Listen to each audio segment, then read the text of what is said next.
Last video के अंदर हमने आपकी हृदय की आंतरिक संरचना पढ़ी थी और आज हमारा इस वीडियो के अंदर टॉपिक है हृदय की क्रियाविधि। हृदय काम कैसे करता है या हृदय की कार्यविधि। चलिए पढ़ते हैं कार्यविधि क्या है, हृदय कार्य कैसे करता है। हृदय का प्रमुख कार्य बिना थके भी जीवन भर शरीर के विभिन्न भागों में रक्त को या रुधिर को पंप करना होता है। क्या करना होता है? पंप करना होता है।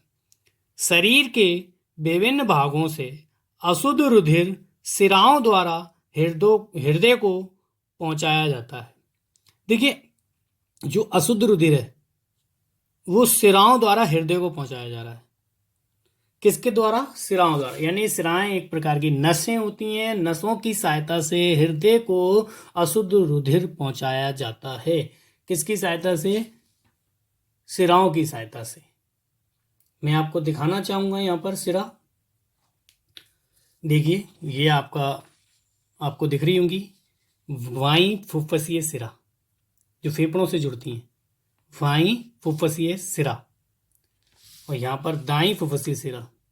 ठीक, बाई फुफ्फसीय सिरा और दाई फुफ्फसीय सिरा। सभी को समझ में आएगा कि बाई फुफ्फसीय सिरा, दाई फुफ्फसीय सिरा।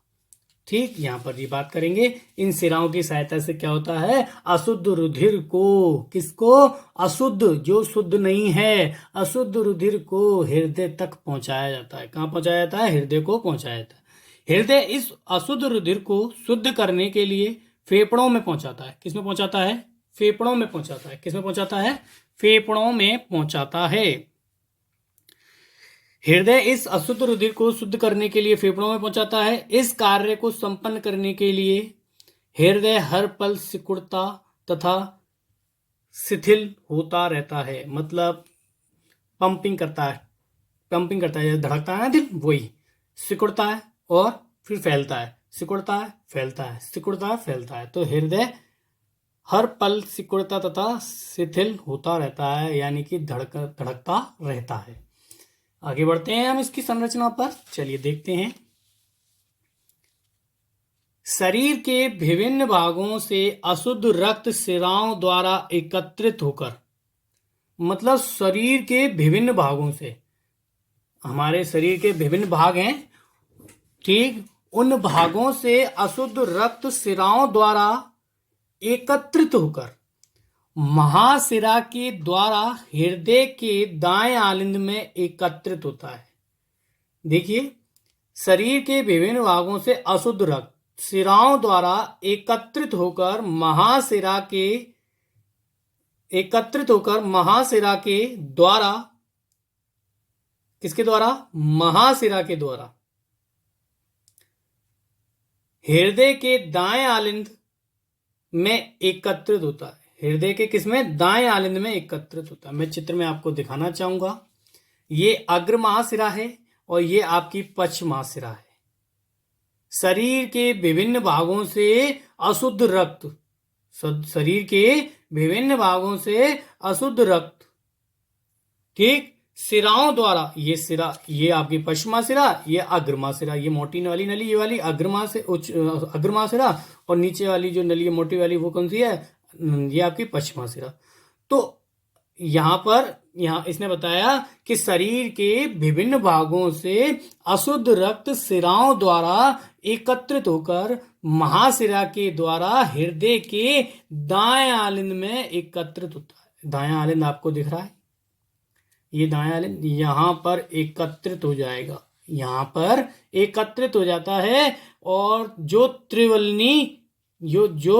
त्रिवलनी कपाट द्वारा, किसके द्वारा? देखो यहां बताया है, जो त्रिवलनी कपाट द्वारा दाएं नीले में पहुंच जाता है। त्रिवलनी कपाट, मैंने आपको बताया था कि त्रिवलनी कपाट, 1 कपाट, 2 कपाट, 3 कपाट, और तीनों कपाट की सहायता से किसमें? दाएं नीले में पहुंच जाता है। दाएं नीले में पहुंच जाता है, जैसा कि इसने बताया।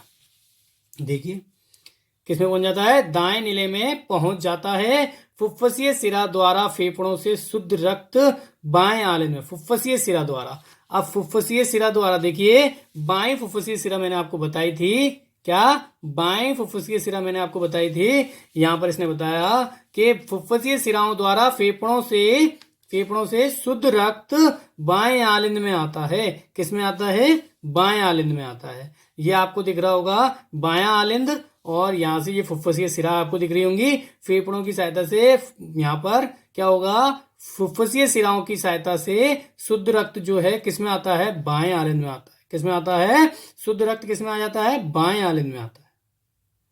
ठीक है, यहां पर इसमें बता दिया गया कि फेफड़ों से शुद्ध रक्त बाएं आलिंद में आता है, जो द्विवल्नी कपाट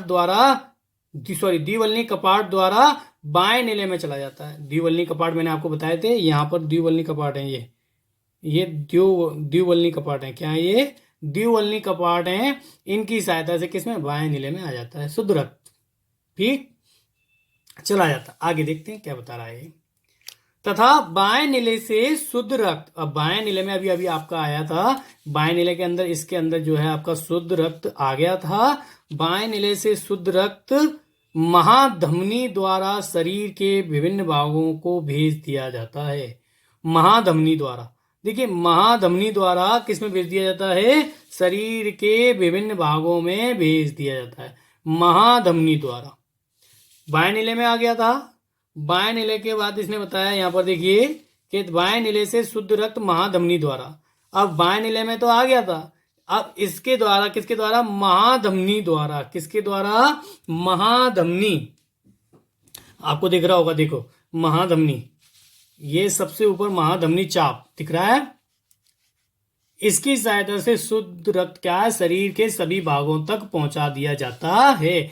बाएं नीले में आ गया था शुद्ध रक्त, और शुद्ध रक्त अब बाएं नीले से कहा, महाधमनी की सहायता से कहा, शरीर के, महाधमनी की सहायता से कहा, शरीर के विभिन्न भागों तक भेज दिया जाता है। सॉरी। हृदय निरंतर धड़कता, संकुचन तथा विमोचन रहता है, यानी कि सिकुड़ता और फैलता रहता है। ठीक, जिसके फलस्वरूप यह रक्त को सारे शरीर में पंप करता है। जिसके फलस्वरूप यह रक्त को सारे शरीर में क्या करता है, पंप करता है, सारे शरीर में भेजता है, पंपिंग कर करके। ठीक, पंप करता है। जब बाएं आलिंद में फुफ्फुस से शुद्ध रक्त आ जाता है, बाएं आलिंद में फुफ्फुस से शुद्ध रक्त आ जाता है। देखिए बाएं आलिंद में, ये आपको बाएं आलिंद दिख रहा था, बाएं आलिंद से शुद्ध रक्त जब बाएं नीले में आ जाता है, यहां पर यही बताया जा रहा है कि जब बाएं आलिंद से फुफ्फुस से शुद्ध रक्त आ जाता है, तो दोनों आलिंद एक साथ सिकुड़कर अपने रक्त को क्रम से दाएं तथा बाएं नीले में भेज देते हैं। किसमें भेज देते हैं, दाएं नीले तथा बाएं नीले में भेज देते हैं। अब देखिए यहां पर इसने बताया कि आलिंद के अंदर, ये आलिंद है बायां आलिंद और ये दायां आलिंद, आपको चित्र में दिख रहा होगा, ये बायां आलिंद है ये वाला हिस्सा, और ये वाला हिस्सा दायां आलिंद है। जब फुफ्फुस, ये फुफ्फुस दो नली आपको दिख रही है, ये फुफ्फुस आपको दो नली दिख रही है। जब फेफड़ों से जब इसमें शुद्ध रक्त दायां आलिंद और बायां आलिंद में आ जाता है, शुद्ध रक्त जब दोनों में आ जाता है, तो इसने बताया क्या, आलिंद से फुफ्फुस से शुद्ध रक्त आ जाता है, आलिंद में फुफ्फुस से शुद्ध रक्त आ जाता है, तो दोनों आलिंद एक साथ सिकुड़कर अपने रक्त को क्रम से दाएं तथा बाएं नीले में भेज देते हैं। अब ये दोनों सिकुड़ जाएंगे, दाएं आलिंद व बाएं आलिंद दोनों सिकुड़कर कहाँ भेज देंगे शुद्ध रक्त को, दायां नीले और बायां नीले में भेज देंगे। कहाँ भेज देंगे, दायां नीले और बायां नीले में भेज देते हैं। इसके बाद दायां नीले और बायां नीले में भेज देते हैं। अब दोनों नीले एक साथ सिकुड़कर दाहिने नीले का अशुद्ध रक्त फुफ्फुसीय महाधमनी द्वारा फेफड़ों में शुद्धिकरण के लिए चला जाता है। अब ने बताया दोनों नीले तो सिकुड़ेंगे, एक साथ सिकुड़कर दाहिने नीले का अशुद्ध रक्त, दाएं नीले का, अब यहां पर जो दाहिने नीले जो है, दायां नीले जो है, इसके अंदर अशुद्ध रक्त होता है। अशुद्ध रक्त को इसने क्या कहा कि दाएं नीले में, दाहिने नीले का अशुद्ध रक्त फुफ्फुसीय महाधमनी द्वारा, किसके द्वारा, फुफ्फुसीय महाधमनी द्वारा। देखिए फुफ्फुसीय महाधमनी ये रही आपकी फुफ्फुसीय धमनी, फुफ्फुसीय महाधमनी द्वारा कहां भेज दिया जाता है, फेफड़ों में शुद्धिकरण के लिए चला जाता है। और बाएं नीले का शुद्ध रक्त, अब बाएं नीले में जो है वो कैसा रक्त है, शुद्ध रक्त है। बाएं नीले में कैसा है, शुद्ध रक्त। तो बाएं नीले का शुद्ध रक्त बाएं महाधमनी द्वारा बाएं महाधमनी द्वारा, किसके द्वारा? बाएं महाधमनी द्वारा, बाएं महाधमनी द्वारा, ये बाएं महाधमनी दिख रही है आपकी, बाएं महाधमनी द्वारा शरीर के विभिन्न भागों में भेज दिया था। देखो जैसे कि बताएगा, ये शुद्ध रक्त बाएं महाधमनी द्वारा सारे शरीर में पंप कर दिया जाता है, यानी भेज दिया जाता है। कहाँ भेज दिया जाता है? सारे शरीर में भेज दिया जाता है। नीलों के सिकुड़ने की आवाजों को ही हृदय की धड़कन के रूप में सुनाई देती हैं। नीलों की सिकुड़ने की आवाजें ही, नीले जो है वो सिकुड़ते हैं और उनकी आवाजों को ही क्या कहते हैं? हृदय की धड़कन के रूप में सुनाई देती हैं। सामान्य मनुष्य का हृदय 1 मिनट में 72 से 75 बार धड़कता है। कितनी बार धड़कता है? 72 से 75 बार धड़कता है 1 मिनट में।